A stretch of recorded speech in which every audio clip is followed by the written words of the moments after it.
Ang regional nga bukatan sa Department of Labor and Employment sa tunga-tungang Kabisayan nagtuman sa mandato sa Batagang Balaod sa tuyo nga bukas kanunay ang kayunan sa pagpanarbaho. Duli at your service sa Double S. Gisiguro sa mga nagdumala sa Duli Region 7 nga matagamtam ang kayuhan ug kaangayan sa mga mamumuo sa trabahoan. Uban sa pagpakiglayon sa estasyon DYSS Super Radio, gidapit na mo kamo sa pagpaminaw nining tinuyong produksyon. Duli at your service sa Double S. Paniya ang mga tagdumala nining tulumanon.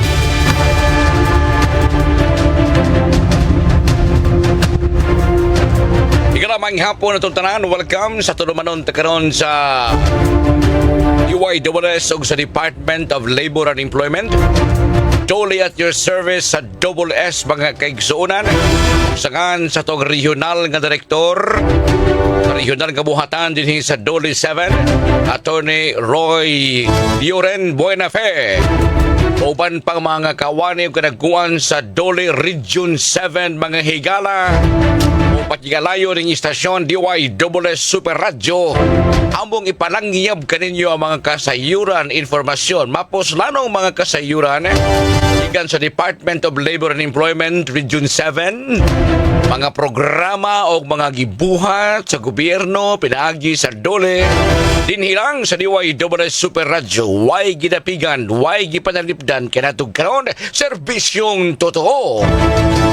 Kumusta mo? Ako Super Algin na bakita mga kapuso. Anbay lang, katong kauban ron dinis tulumanon ang atong Regional Information Officer Dr. Roberto Bob Cabardo, and of course ang atong resource person ang atong ipailaida karon taon-taon kaya maghisgot kini sa mga gibuhat o mga buluhaton, mga benepisyo o igon man maangkon nga kahupayan sa atong mga mamumuo pinagi sa programa sa Department of Labor and Employment Region 7 kining tupad mga kaigsunan. Ini bagos pandungog sa itong mga kaigsunan kining tupad mga kapuso. Ani mga panahon na gipalapdan pagayod kining maong programa. Kining tulumanon nga Dole at your service sa Double S makaduha kini sa usa ka buwan inyong mabati na in lieu sa atong programang Super Radio Sentido. So matag schedule sa Department of Labor Region 7 mao ni ang atong Dole at your service sa Double S, no? 2 times in a month ninyo ni madungog mga kapuso. Kining tupad ini bagos pandungog sa ato mga kaigsuonan nga mga mamumuo ilabi na katong mga nawad-an siya ng pantrabaho. Ang tulong panghanap buhay sa ating disadvantaged workers kung tupad, mo na acronym tupad, tulong panghanap buhay sa ating disadvantaged workers, usa kini ka programa nga nagtanyag og kahigayunan og dinalian nga tampo og tabang ni atong mga kaigsunan tang mga mamumuo, mga kawani nga nawagtangan sa trabaho. Ilabi na kinawagtangan gumikan sa mga sirkumstansya nga di lang damhog nga moabot. Nga may resulta sa pagkaway trabaho, may resulta sa unemployment, no? O guban pang mga seasonal workers nga pinaagi ining short-term program sa Dole mga kapuso. Mapuslan kining gihatag nga ayuda. Nga di lang kay hatagang kagdiritsog ayuda, kundi doon na sa mga programang imong sundon spearheaded by the Department of Labor and Employment.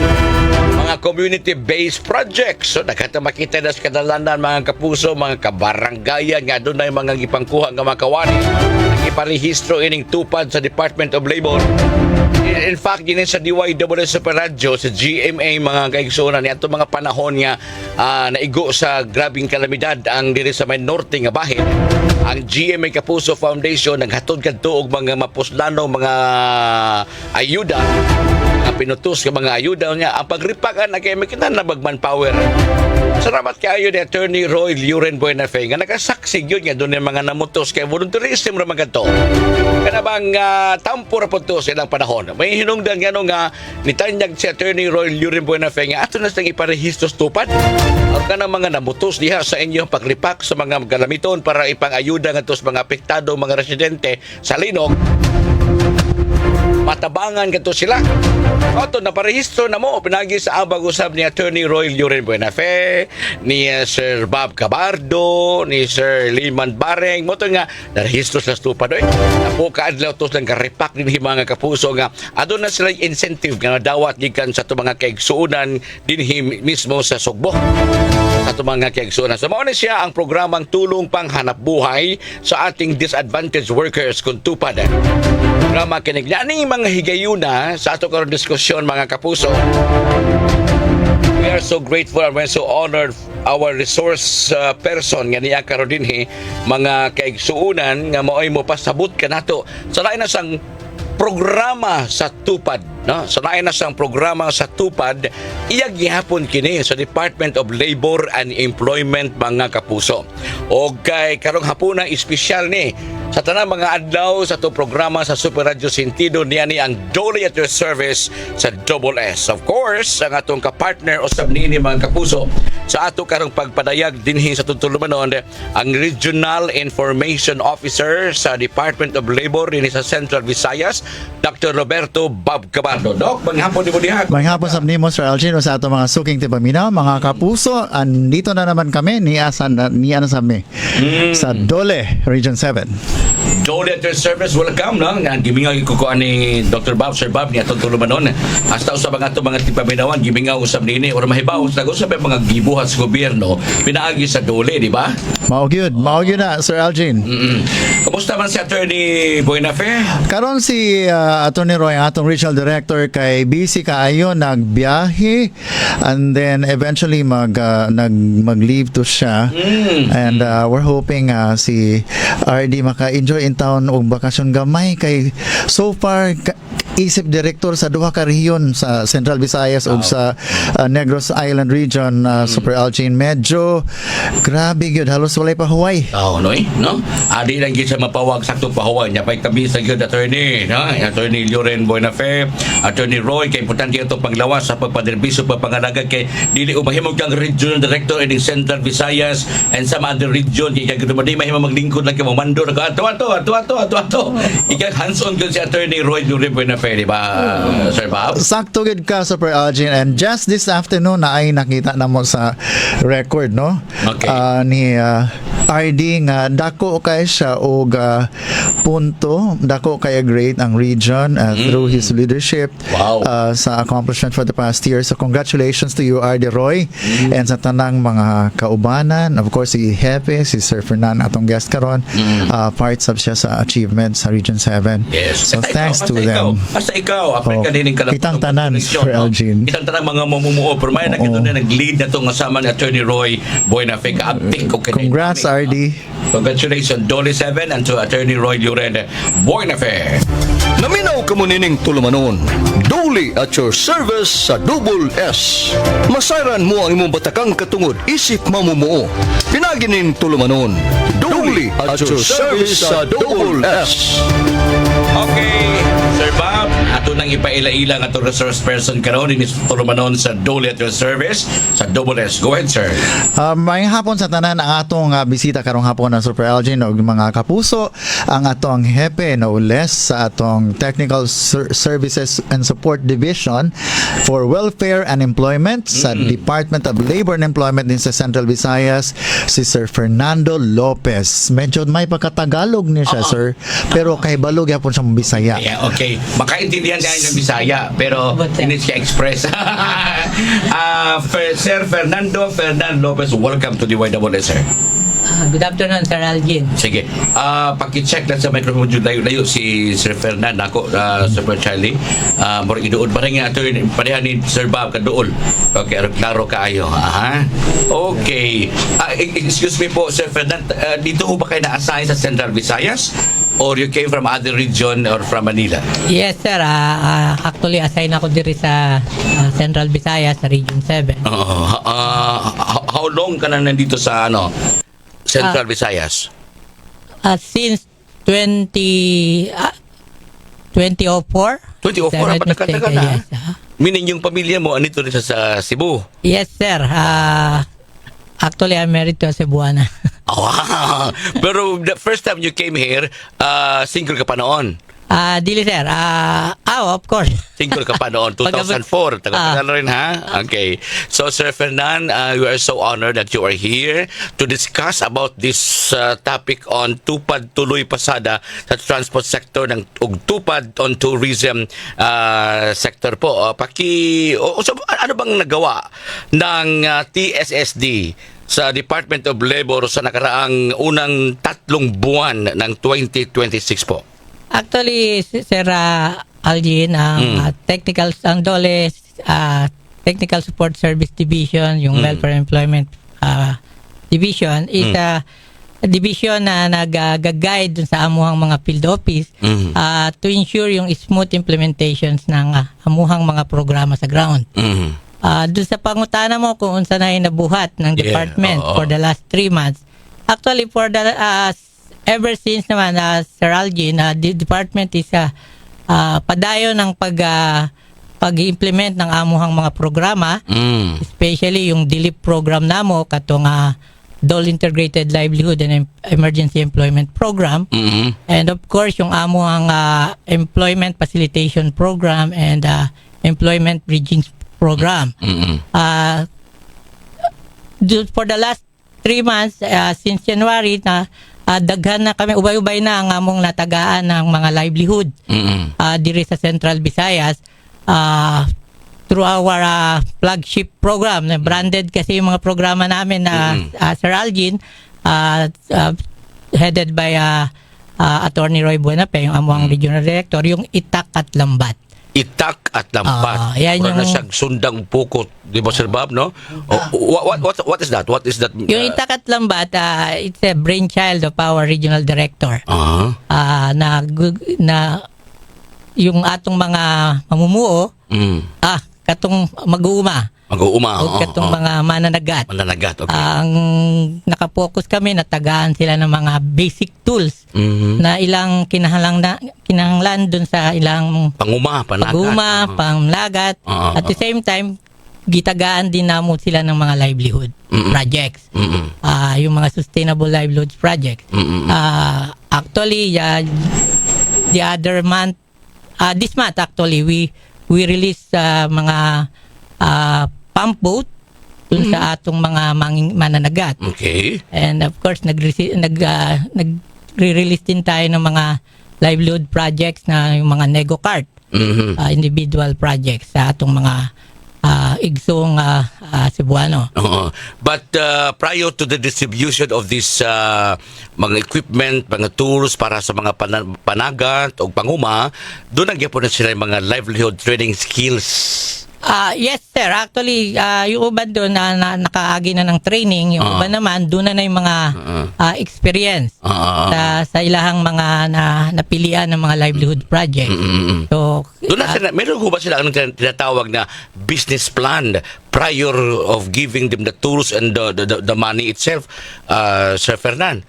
Yes, Sir Algin, actually before ka maka-avail ng among livelihood, kinahanglan mong mag-submit ng project proposal. That's it. Ini-evaluate yan ng amuhang field office kung asang area yung mga atong mga beneficiaries. Then, ako lang iklaro, Sir Algin, dili mi maghatag ng cash. Okay. Ang among ihatag is yung tools and equipment na ilang kinahanglan doon sa ilang livelihood project. Yun yung among ihatag sa kala. So doon ay required project proposal. So, kumusta sila ngayon? From January until now, nag-develop ba? Tumubo ba yung sa negosyo na mga livelihood nila, Sir Fernan? Kumusta? Sa pagkakaroon yung uban, sir, labi na yung bago pa lang na tagaan, of course, nagsugod pa lang silang hinay-hinay silang ilang palambuo ng ilahang mga livelihood. Pero doon na tayo mga uban na mga livelihood projects na nilambo. Parehas ng katong sa asosasyon dito dapit sa Badian, katong Lutaw. Kung ambot, kung nakadungog ka na, Sir Algin, na Lutaw, okay. Ecotourism project sila, nagsugod sila sa fish cage project. Then nag-expand sila into parang floating boat na yung katong ecotourism project. Pero ito, hindi nito managed by the local government, kundi silang mga asosasyon. Yes, Sir Algin. Yung mga asosasyon mismo ang nagpadagan ng ilahang kaugalingong kung livelihood Anong project. kita nito, ini-roll out nila to expand the project. Yes. And you also create more jobs, hindi ho ba? Yes, that's good. actually ang tumungna mo is una, matabangan sila na magkaroon ng additional income para pan they can overcome yung poverty. Diba? And second, of course, yung mga projects namin, kinahanglan magkaroon din ng impact sa community, yung maka-generate nga ng mga employment. Paano yung iba? Ano nangyari pag nag-failure sila ng kanilang implementasyon? Yung iba na kung kaibaw naman tayo, Sir Algin, hindi tanang negosyo. Correct, o hindi business ta eksperto o nagiging lahat, successful. diba? Kaya nga very careful kami sa pagpili ng atong mga beneficiary. Pero yung mga beneficiary, how many % yung medyo naalanganin sa implementasyon? Maliit lang ho ba at paano bang ginawa natin? Gamay lang naman siguro Sir Algin. Although I will get the data later on. Okay, I will salamat give you po. the data. Okay, sige po. Pero punta na naman tayo itong tupad, tuloy, pasada, transport sector at tupad sa tourism sector. But before going to the explanation of tuloy, pasada, sa transport sector at tourism sector. Sir Fernan, kanina sa pambungad ko ng programa, sinabi ko kung ano talaga itong tupad. But gusto ko malaman from your end, ano ba ibig sabihin ng tupad? Is an acronym for what for? Ang tupad, Sir Algin, actually is part yan ng aming DOL Integrated Livelihood and Emergency Employment Program. Okay. Yan yung tulong panghanap buhay para sa disadvantaged workers. At ngayon, ang mga pasada workers na naman at mga tourism sector ang mga beneficiaries po natin. Please tell us the qualification, paano nila gagawin, ano bang gagawin na po nila, sir? Doon sa atuang programa na ngayon, doon sa Tupad Pasada, basically, under din siya nung guidelines ng amuhang Tupad program. Although ang sa pagkakaroon, ang priority nato is katong mga workers sa transport sector and tourism sectors na naapektuhan dun sa current crisis ngayon sa Middle East. Okay. So nakapokus tayo, Sir Algin, dun sa mga manggagawa sa transport sector and tourist sectors na severely affected. Sige. We will explain to that, Sir Ferdinand, from your end, no? The qualifications, o paano, sino po sila, may mga enrollees na pa, may mga registrants na hubang itong sektor ng mga pasada at sa tourism. Sige, standby lang po, ha? Ang oras na to mga higala, alas 3:24 na. Department of Labor and Employment Region 7 o DYSS Super Radio nag-usa nining tulumanon duli at your service sa Double S. Thank you so much mga kapuso. Ato sang paandamon kanunay si Sir Fernan on the qualifications, length of employment at sweldo matatanggap ng mga beneficiaries at saan po sila mag-apply. Please standby po, ha. Sir Bob, kanindot yung programa, ha, sir, no? Maunang nakanindot sa programa sa tupad. In fact, kani nga programa, Sir Super Algin, kay mauni usa sa pinaka-popular kaayo nga programa sa Department of Labor and Employment. Maunang hinaot nga i-susteniran gini pag-implementar o na ayun po pag-implementar not Correct. only sa DOLE but also sa katong mga beneficiaryo mismo ug mga local government units nga nitabang pag-implementar niini. What is the reaction of our Secretary of Labor Laguisma may tungod din mga tupad all over the Philippines, and obviously tungod kay maayo ang pagpadagan sa DOLE Region 7 sa programa o sa ilang reaction din ni Sir Bob? Nalipay sila ang mga bosses nato sa kung ano sa kauluhan na Secretary Laguesma, sila OIC Secretary Ernesto Benedicto Bitonio, na ug mga opisyales kay lagi mao man ginay tumong nato sa Department of Labor and Employment, Super Algin, nga matabangan tong mga nagkinahanglan gid kaayo og tabang unya kanang matarong pud siya implementar ngadto sa ato mga katawan kay lagi kung nakita sa katawan nga maayong pag-implementar sa programa sa kagamhanan obviously mas mudaghan pang mosalig sa kung unsa i-implementar na programa og serbisyo sa atong nasudnong panggobyerno. You are right, Dr. Bob. Salamat kayo. At balikan si Sir Ferdinand Lopez. Sir, kanina sabi ko kung ano bang mga qualifications at sa length of employment, may sweldo ho ba, magkano? Ito mga beneficiaries sa tupad tuloy pasada at sa isa pa, yung tourism sector. Sir Ferdinand, please go ahead. Basically, ang mga qualified beneficiaries dyan, of course, yung mga affected workers sa transport sectors. And dun sa Despite the fact na itong mga transport sector may natanggap na from DSWD, from LTFRB, ito ho ba'y add-on sa kanila? Ganito, Sir Algin, Okay. kasi we are in coordination with LTFRB and DOT. Okay. Dun sa LTFRB, yung mga drivers na natagaan na ng Ayuda. ayuda, Uh-huh. of course, hindi na sila maka-avail dun sa ano. Pero we focus, kami sa department, we focus more dun sa other type of employees ng transport sector. Sige, paki-explain po. Yun po, yun yung ano natin, binibigyan natin. So, kung mag-qualify sila dun sa ano sa programa, identify namin yung beneficiaries. Normally po pino-profile natin 'yan. Yes. Magkakanda kami ng profiling. Then of course, kung nag-qualify na sila dun sa as beneficiaries, ibibigyan natin sila ng parang 10 days. 10 to 15 days na Employment. panahon para makatrabaho. And of course, there are certain sa sweldo na madawat sila. Pa yung minimum wage ang ihatag nato sa kanila for the next 10 or 15 days. Excuse me lang po. Gusto ko lang malaman kung sino ho ba sila? Sino po itong taong ito na kwalipikado sa programa sa tuloy pasada workers, Sir Ferdinand? Ideally, sa ngayon, ang tinutukan namin, sir, is yung mga konduktor pababa na mga empleyado ng pababa. mga Okay. transport sectors. Oo Yung nga. mga, especially yung mga sa cooperative. Yes, because ang hatagan itong AX o sa LTFRB, mga driver and Yes. operator, di ba? Yes. Yeah, part of them, yung mga konduktor. Di ba? Ang mga konduktor ho ba, paano natin kilalanin na ito isang konduktor o ipakonduktor lang? Actually, Sir Algin, kaya nga nagkakanda kami ng actual profiling. Okay. So, we will go to dun sa establishmento, then interviewin namin.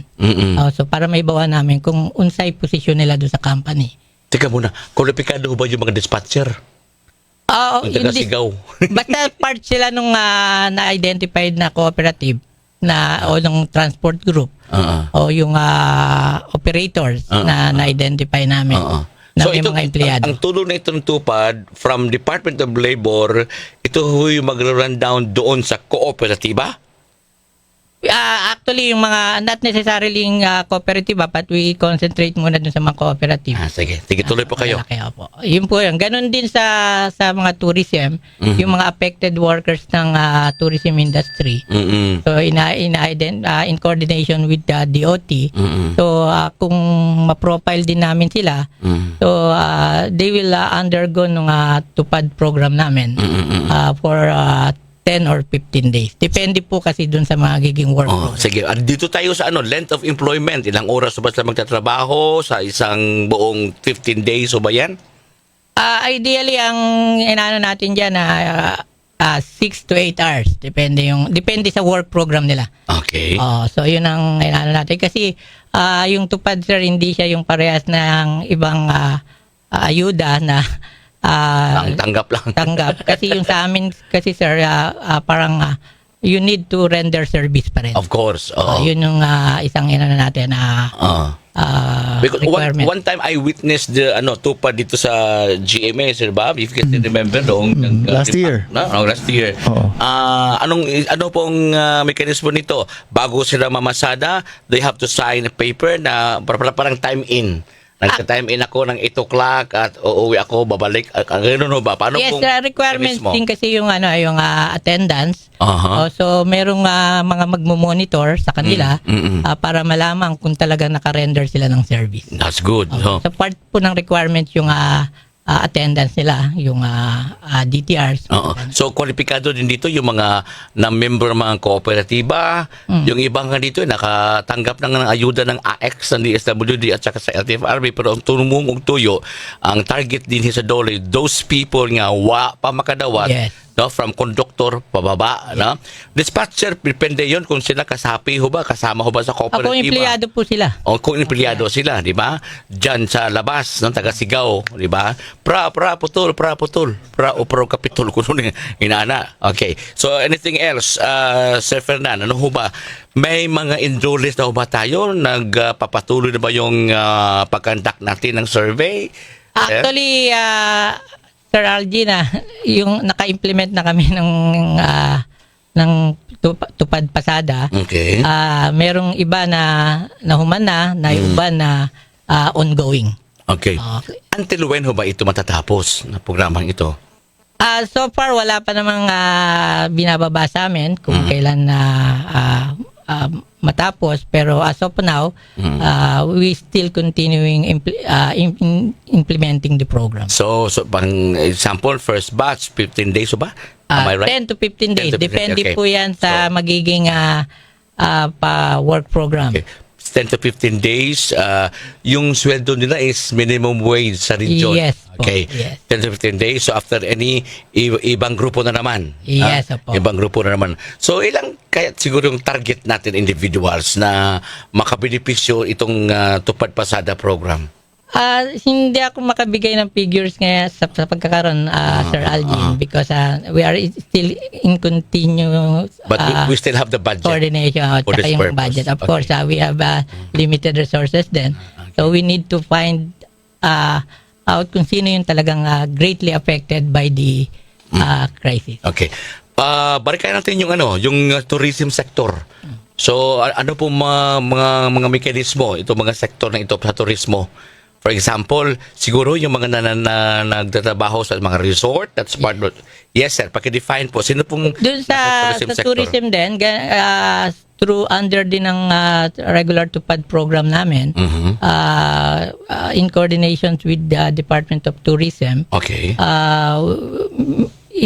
mag-identify din kami ng mga affected workers sa tourism industries. And actually, meron na tayong ongoing na mga programa na tulong tupad sa tourism sector. Nagro-roll out na po siya. Okay. Kasi kanina, papunta pa kayo dito, I saw a video, Doc Bob, sa Dole page. No? Okay. Yung mga driver na nakasuot ng Tupad t-shirt. Uniform, Tupad Oo. t-shirt, no? And then, nakasuti sila. Gitawag siya Dole Diaries Stories. Okay. Doon, nakita ko. Nagpapasalamat sila ng mga driver, no? Kumusta sa Sir Bob? Katong itong mga recipients. Nagpapasalamat pa po sila. Di ba rin pa sa Dole nga. Salamat kayo, Dole, because sa inyong gihatag ang puhunan o kanang gihatag ang sweldo. Oo. Gihimo nilang puhunan. Mas nilambo pa karon. Naay mga nagpasalamat gyud Super Algin, although ang kanang bahin ana nagnegosyo ba sila or wala kay na naman natanaw na no, except atong kanang gihatangan natong livelihood, Sir Fernando, nga magi-monitor gyud kumusta ang ilang sitwasyon. However, as to how they spend man good sa or yun sa pagasto ang ilang sweldo, depende naman na nila. Okay lang. But generally sila tanan nga mga benepisyaryo sa tupad na pasalamaton kaayo labi na karon atong mga drivers, mga habal drivers, no, nga kada Lunes libre ang ilang mga mosakay mananakay, naay kanang panahon nga ilibre nila, walay plitihan ang ilang mosakay matag Lunes ra pud noon na at least murag bonus nga sa atong mga pasahero sa atong mga habal-habal. Ang mobility ang Dole? Ang sweldo nila murag kuan na usa na sa kondisyon, di ba Sir Fernan, nga usa sa kondisyon Driver. Kaya nga, parang, oo. Sir Algin, parang yun yung part nung pagre-render nila ng service. so counterpart, So no, hindi lang kay jeepney driver, bus drivers, including these habal-habal drivers. O kana mga riding app, apel po din eh. murag wala Wala. na gi-appeal Okay. kay mauna man na sa nakadawat good sa Okay, mga tama sa po. LTFRB sa atong DSWD. And we have thousands of these habal-habal drivers in Central Visayas, di ba? From Bohol, because this is their means of transportation, sikas bukid, Yes, kaingon sa patag, maghabal-habal lang. Mao gini mo serbisyo sa atong mga katawan itong mga naglisod, kuan na layo nga lugar. I know this is very tedious in profiling these drivers with their habal-habal. Yung kasing iba, wala ng motor, pero may lisensya. wala sa motor, habal-habal driver sir before, pero hindi na siya naghabal-habal driver kasi wala ng motor. Paano ba yan, sir? Pwede pa siya ma-appeal sa atong programa? Actually, Sir Algin, we give priorities of course dun sa mga active na naapektuhan talaga. Kaysa katong sa LTFRB doon na mo yung mga reklamo ko niya. Wa siya kadawat kay kuno naundang na sa pag-drive. Murag year ka tuig kape na siya wa sa maka-drive. Yes. So pag validate di siya pwede matagaan kay di naman siya active. Di ba? Meaning, hindi siya naapektuhan during the Posible nga sa laing nga programa pwede siya mag-apply sa that kuwan. necessarily mean na hindi na siya qualified dun sa other program. Namatay tulong pangkabuhayan to pagyapon sir. And we also have livelihood program, di ba? Yes, go ahead, sir. Sa usa sab sa emphasize gani kanang kuan RD Roy po nani no atong regional director nga ang pagtabang ani mga habal-habal drivers o guban pa ang tumong gid ni ana sa transport sector ang pagpadayon sa pag movement sa goods and services sa kada lugar. Di siya mahunong kay ang atong mga transport sector nag-operate pa man gihapon kung tabangan ni siya pinaagi pananglitan sa DOLES tupad no program ug uban pa mga programa sa LTFRB ug DSWD. So mao na siya. Okay. Thank you so much, Sir Vab, for that very important information, Usab. Patapos na po tayo, Sir Fernanda. Okay. Kung meron mo bang mga katanungan kung hindi ko nakatanong sa inyo, please, if you have something to tell our people listening to us now sa Dole at your service sa Double S, please go ahead, Sir Fernando Lopez. Ang may sulti ko lang, Sir Algin, na ang Department of Labor and Employment is nadire handang mutabang sa atong mga kaigsunan. And we are also, kami tagline sa Dole yung serbisyo now na. Wow. What is the DYWS, Sir Bob, no? Ang DYWS, why ginapigan, why gipanalipdan, kanatong karon serbisyong totoo. Mura yung Dole nagtakdo, yapon, muna nga, o sa panag-uyap, pero sa compatible. Yun na, Super LG. Compatible. Sakto. Okay, so anything else would you like to add, Sir Fernando? Unang-una, Sir Algie, nagpapasalamat kami for the opportunity na naibigay nyo sa AMOA na mailahad na mo yung programa ng department at ma-discuss yung mga ginagawa namin sa departamento na pagtabang sa atong mga igsuon na mga dito sa Central Displaced Visayas. workers. Yes, especially mga displaced workers, itong mga kabus. Kanang yung talagang nasa poverty line, below poverty line. Kaya nga, in behalf sa management ng DYWS, I salute you, to you, Sir Bob, also, and to the whole community and family of Department of Labor Region 7 with Attorney Roy Luren Buenafe. Kami po saludo sa inyo sa nagawa niyo mga accomplishments namin, mga kasamang mga mamumuo, mga kawani, mga trabahante din sa Central Visayas. Thank you so much, Sir Fernando Lopez, ang atong officer in charge sa Technical Services and Support Division sa Welfare and Employment sa Dole Region 7, Sir Fernando Lopez. Naminaw ka mo nining tulumanon. Dole at your service sa Double S. Masaran mo ang imong batakang katungod isip mamumuo. Pinaginin tulumanon. Dole at your service sa Double S. Mag-isipan na po mga higala o sa mga tuwang Regional Information Officer, Sir Bob Cabardo. Salamat, Sir, ha? Salamat sa Super LG ninyo ni Ma'am Kit and the rest, no. Ang ato alang kanang hepe sa Cebu Provincial Field Office nagpahimangno or nag-remind, nagpahinumdom nga hinaot nga kamo mag-maintenance sa inyong mga temperature, mag-check, mo inom og tubig, kay init ra ba kayo karon unya gawas niya na kana pong magpabiling luwas og himsog diha sa trabahoan. Unya kana mga dangling wires kana nagbitay nga mga wires diha sa inyong mga kable, hinaot nga hipuson na sa mga concerned entities para luwas ang atong mga trabahante nga moadto silang trabahoan kompleto nga muli sa ilang mga pamilya. Mayong hapon og kung na may mga concerns tawag lang sa 0995-439-0406 o kaha 234-3317. Pwede po mong bisita sa among buhatan na sa Gorordo Avenue, corner General Maximum Avenue din sa syudad sa Sugbo o nasab sa Bohol. Mayong hapon. Salamat kayo, Dr. Roberto Bob Cabardo Kapuso, ang Regional Information Officer sa Department of Labor. Of course, sa itong live streaming, makita ninyo diha si Sir Fernando Lopez, live dito sa DYSS, o ni si Dr. Bob Cabardo usab sa Department of Labor. Umalik ta sa pasumpay sa tulumanong sentido. Tak na alas 3:40.